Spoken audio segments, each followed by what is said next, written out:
Anthony Harris was that good of a defender that when he left the floor, everything would change. To me, it's all about confidence. That's what Cole Anthony is going to bring back to this team when he comes back, is the hope that, okay, we've got a guy that's going in the top 5 of the NBA draft. We've got a guy that was raved about over and over again last year when he was coming out of high school. There is a ton of talent there. That's kind of what they need, is just the hope, because that game the other day against Pittsburgh, they looked like a team that knew coming in, we are not going to win this game. The problems with what happens, you can't do that defensively, is that Francis, Playtech, whoever, Leaky Black, they're not strong enough on the perimeter to hold their own. And once they get by the initial guy on the perimeter, this whole entire defense breaks down. Yes. Whether it's a untimely double, whether it's a bad rotation, and that's why I think you put them in a zone. And in reality, what you pray for is that it is so bad that it throws the other team out of rhythm, because that's what it did to Pittsburgh. Pittsburgh's offense was in rhythm in that first half. Roy puts them in a 2-3 zone. They go 1 of 10 from 3. They had the one possession where they threw the ball over the top of the zone. You live with that. That's going to happen. It's going to happen every so often. But yeah. What the zone does is it's going to limit the amount of double teams, because thank God, that's the reason right there to play it. Let me explain, because Carolina's they're not Syracuse where they're going to double. Syracuse will double in the zone. Carolina's still going to play a traditional zone defense. Oh, I hope so. I'm sick of the doubling, man. It's going to limit the bad rotations, because you're not going to be put in ball screen action. You're not going to have to get severely out of position to try to rotate over, because you're covering an area of space as opposed to a man. Right. The only problem that comes with being in the zone, especially with Carolina, is it's going to limit your ability to dominate the glass, because there were times that Pittsburgh got offensive rebounds that if Carolina was in their man, they probably get a box out and they get the board. But I still think you can live with that, because you're not giving up everything else. You can probably live with giving up a little more offensive rebounds. Right. If you're not getting beat off the dribble for 40 minutes and collapsing the rest of your defense. I think if Roy Williams, does this, then all the people that say he's not willing to adjust, and look, I know they're 8-9, maybe he took too long. I've been saying since Maui that should probably be a realistic option for this team. Okay. But at least he's doing it, and if it turns the season around, then you go with it. He did it in 2014 when he went with the small ball lineup, when he inserted P.J. Harrison and that team got hot. This could be a thing that could carry this team, because you're still not going to be able to score the ball well. But if you can start winning games uglies in the 60s, you feel a little bit better when you get into the part where you go from Duke game to Duke game. Right. Because if you're going to beat Duke and you're going to beat Louisville, you're going to have to beat them ugly. Well, my thing, if people want to criticize Roy for not going to it earlier, let's look at what they did earlier on in when the zone was first put in place the other day. You saw a couple times Justin Pierce out of position, Christian Keeling out of position. It's not like, okay, you could have just gone to this, all your problems are solved. Okay, there are still moments on the defensive end where this team just looks lost. You can play zone all you want. If you turn the ball over and you don't hustle back on defense, it doesn't matter. And we saw that again in this game against Pittsburgh. We've seen that a couple of times throughout the year that we've just never really seen from Carolina teams, where you have these stretches where they turn the ball over and just refuse to get back in transition defense. So that's what I want people to realize. There is no one solution to fixing this team. You're going to have a culmination of things all of a sudden go right in order for this team to start winning at the rate that you want them to win at. I mean, at this point, I think this is kind of an interesting conversation before we kind of move on to the preview of the Virginia Tech game. What's the expectation for the rest of the season? Is it get to 500, finish the year over 500? I mean, at this point, you're legitimately looking at a team that if Cole Anthony doesn't come back, and I don't know if you're with me on this, I wrote it in my analysis after the game. With where they are right now, confidence-wise, I feel like this is a team that could finish in the basement of the ACC. I think Wake Forest will finish below us because I think Carolina will find a way to beat them because I think they're just a more talented team. But I think that there's a dangerous scenario where if Cole Anthony doesn't come back, this team could be in trouble when it comes to maybe even reaching that double-digit win mark. I think realistically, with Cole Anthony, your expectation is still to get to 500 in the league because I think that's still a viable option. Mm-hmm. It's going to take you winning games that you've got to be tough enough to win outside of the Smith Center. And I think if you get to 10-10, that gets you to doing the math right now. Get you to 17-14. You win a game or two in Greensboro, the committee's going to put you in. So you get to 500 in the league, you make the tournament, you win the first round tournament to keep the streak for Roy Williams going, then you bow out and we get ready for 2020.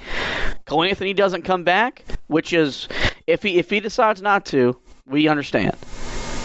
The realistic expectation, you maybe win on senior night, beat State at home, and you live with it. Yeah, I mean that's kind of I and agree. You mail it in. It's a 2002 season, it's 2010 year.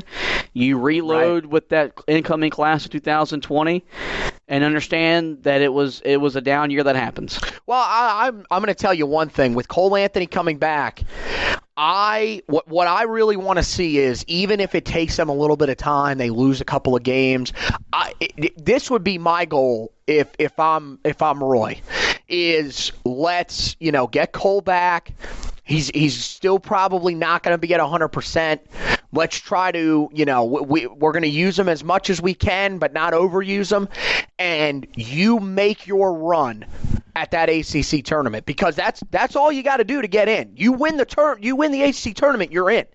So, I mean, that could be interesting. One of those scenarios. I'm not saying you take the rest of the regular season off, but I think that is going to become a bigger and bigger focus for this team as they go along, especially if they're looking at where, some of these bracketologists are putting Carolina and they're outside the bubble or something like that. I think that ACC tournament could then come into play. But again, it all pretty much, we said it earlier in the year, we hate to put all the pressure on one guy, especially a freshman. It pretty much all lies on the shoulders of Cole Anthony. Is he coming back? And if he does, what does he look like when he comes back? If he looks good, this team has a chance to still make the tournament. It's going to be nail-biting all the way till the end. If he doesn't come back, there's not really a whole lot of stuff to bite your nails over. This is a team that, like you said, you can probably win with, or you can probably live with 3 or 4 more wins the rest of the year. Yeah, it's just going to have to be what it is. It stinks, but it's that could be where we're at. Let's move on to previewing the game Wednesday night in Castle Coliseum against Virginia Tech. Hokies are one of the more surprising teams, not really in the ACC, but in all college basketball. Think about what this team lost from last year's team that made the Sweet 16, was on the verge of beating Duke in that Sweet 16 game. They lose Justin Robinson. Blackshear transfers to Florida. Buzz Williams departs for Texas A&M. They bring in one of the better mid-major coaches in Mike Young, and he's proven that he can coach. Virginia Tech 13-5, 4th in the ACC.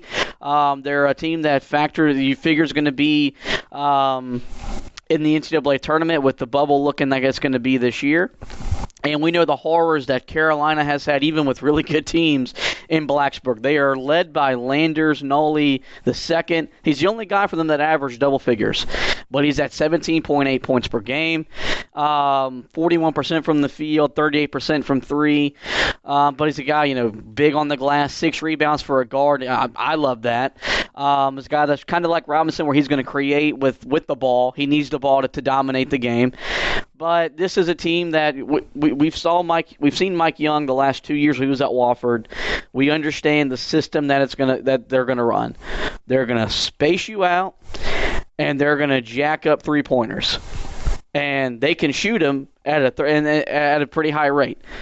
37.4% from three. What's Carolina's biggest weakness defensively? Guarding the three-point shot. And so that's going to be really the big key of the game. Is why I wonder if Carolina just sticks with the zone, because maybe you force them to just keep chucking them up, and you get yourself in a Wofford game where if they go 14 for 40, you'd probably live with that, because that's not a high percentage. Right. But this is going to be a task. I think, when we looked at the schedule when we got it back in September, this was a game that we probably thought, okay, Carolina wins, check. And that's not what it is. This team, like I said, 13-5. They came off a loss to Syracuse where Buddy Boeheim just went nuts for the Orangemen. Their resume doesn't look great on paper. Whose does in the country at this point? They're 13-5. They've won at Clemson. Clemson's beat Carolina. Clemson's beat Duke. They beat Syracuse in Syracuse. They won at Syracuse. So this team has potential. Right. It's just a daunting task for a team that's lost 4 in a row, and we're wondering have they quit. And Cole Anthony traveled to Pittsburgh, so he's close. At the minimum, he's going to travel to Blacksburg. Right. Fancy dresses changes the way we feel about this game. Yeah, no, that's kind of where we're at with each game now whenever we preview these games for Carolina. But yeah, I think that the zone thing is going to be huge. That's going to be something that I'm going to be interested to see as well, because Syracuse was pretty successful with it the other day against Virginia Tech. And I think you're right. If this is a team that is going to sit here and want to jack up three-pointers, which they want to, your best bet is to go to the zone defense, mainly because, like I said earlier in the podcast, it's your way of keeping these guys from doubling, because they just don't seem to understand, no matter how many times you tell them, when they should double and when they shouldn't. You want to keep them from doubling situations? Put them in a zone. That's the way to keep them from doing that. So I'll be interested to see that. But, I mean, when you talk about Carolina and on the offensive end, we talked about how well they played defensively against Pittsburgh in the second half. They just couldn't score the basketball. If Cole Anthony's there, it's a little bit different. But, either way, I still think you want to attack inside. And this is the thing. These guys just have to be better inside. Well, they've got to be stronger. Better's being stronger. Armando Bacot. Well, they got to be better finishing at the rim, too. That's not even just a strength thing. They've just had some shots that are just way off. And it just doesn't make any sense to me how they're missing these shots. You have got to be able to finish inside if you're going to win games. I have said this over and over again. You cannot rely on jump shooting. This is not the year. Last year, you could do that, and you would be okay. The year we won the national championship, you could do that at points. This is a team that if you don't score inside, you are going to get your ass kicked. It's that simple. Well, I get that. Armando's got to be stronger with the ball. He came out against Pittsburgh with a lack of intensity. The Bigs had a combined 6 turnovers, and all of them were when they put the ball on the floor. That can't happen in this game. And also, I think something that was noticed during the broadcast, Carolina's got to get the ball to Garrison Brooks when he's got a mismatch that is noticeable. He literally quit on a play because they wouldn't feed him the ball. Which is not a good look for Garrison. It's not a good look, but it's understandable at this point. You've got a guard on you, and Brandon Robinson chucks up a 3. Maybe it's just against Pittsburgh, because they did that in the first game a week and a half earlier in the second half, where they just stopped going inside. And it's the same thing that they did the other day. Did Garrison a mismatch, like you mentioned, against a guard, and they just refused to get I don't understand why not put that ball inside. That would be my first look every time that I came down the floor, because that is where your offense has the most success. When the ball goes inside, the ball goes in the basket more often. And what Troy Williams say? Everything looks better when the ball goes in the basket. Mm-hmm. And if Carolina's going to win on the road, they're going to have to score. You've got to at least get in the 60s. You're not winning a game in the 50s.